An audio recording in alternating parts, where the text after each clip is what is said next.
All right, so now we're going to talk about time signatures. And when you're writing a time signature, we're going to use 4/4 as an example. There's a top value and a bottom value. So if we're looking at 4/4 as an example, there are two values that would appear. And when you write a time signature, it would be at the very beginning of your staff. So you'd have on your staff, you'd have your clef first, so like treble clef, and then you'd have like your time signature. And then you'd go on and like write whatever notes or whatever comes after that. The music. Yes, the music. Not whatever comes after that. The music, because we're musicians. All right, and so for this top value, that explains how many beats are contained in one bar of music. In this case, it would be 4. And then the bottom note shows you what the beat equivalent is. So if you're looking at your time values, you'd say, okay, so 4 beats in a measure, and the quarter note would get 1 beat because it's a 4 on the bottom. And if the most common ones that you'll run into are a 4 on the bottom, a 2, or an 8 on the bottom. And a 4 means that the quarter note gets the beat, a 2 means that the half note gets the beat, and an 8 means that an eighth note gets the beat. So let's look at an example. So in this example, we'll be in treble clef and we'll be in 4/4. So like we talked about earlier, that means 4 beats in a measure and the quarter note gets 1 beat. So that means that we get 4 quarter notes in one measure. So as an example, we could do a G, an A, a G, and an F. And then to end your measure and indicate that a new one is beginning, you would put a bar line. And then at the very end of your piece, you would put a double bar line to signify that it's the end of the piece and that there's nothing more that comes after that.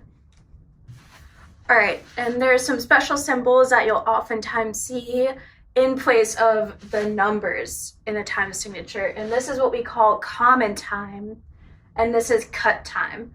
But essentially they have numerical equivalents. So common time is the same as 4/4, and cut time is the same as 2/2. So common time, 4 beats in the measure, and the quarter note gets 1 beat. Cut time is 2 beats in the measure, and a half note gets the beat. And so you'll often run into those, but don't be scared. They're just shorthand for whoever the composer is. So now we're going to talk about rests. Like Anna said at the beginning, rhythm kind of tells you where to play and where not to play. And I'm going to talk to you a little bit about where not to play, right? Rests and notes have just about the same value. They just look different because one tells you to play, one tells you not to play. So when we're looking at, let's say, for example, we have a quarter note, right? Quarter note. So the rest equivalent, rest means don't play, the rest equivalent of a quarter note, because this equals 1 beat, the rest equivalent of a quarter note would look like this. This is a quarter rest. So when you see this, it means you don't play for 1 beat. Moving on, if we're looking at a half note, right? The rest equivalent of a half note would be a half rest. And Anna's got a great way to remember these. Half rest looks like a hat. So half equals hat. It's like a little hat that you put on the line for the staff to wear. There we go, exactly. For the staff to wear. Beautiful. Okay. So the reason we have to specify that is because when we're looking at a whole rest, this is a whole note. The whole rest equivalent, okay, the whole note equivalent, The rest equivalent. The rest equivalent for a whole note would look like this. See? It's a little scary, but it looks exactly the same as this, just upside down. And the way to remember this is whole equals whole. It's like you dug a little hole in the ground. Exactly, like a little hole in the staff. There you go. For an eighth note looks like this, right? The rest equivalent of an eighth note would look like this. Little circle, a little loop, and you come down.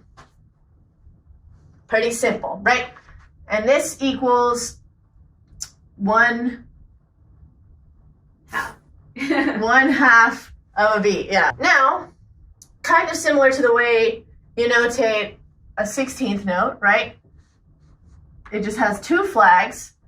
It's almost the exact same thing for the rest, right? So you draw the eighth note rest, and then you just put another line on it, just like this one. Yay, it's so easy. And this is equal to 1/4 of a beat. Yay.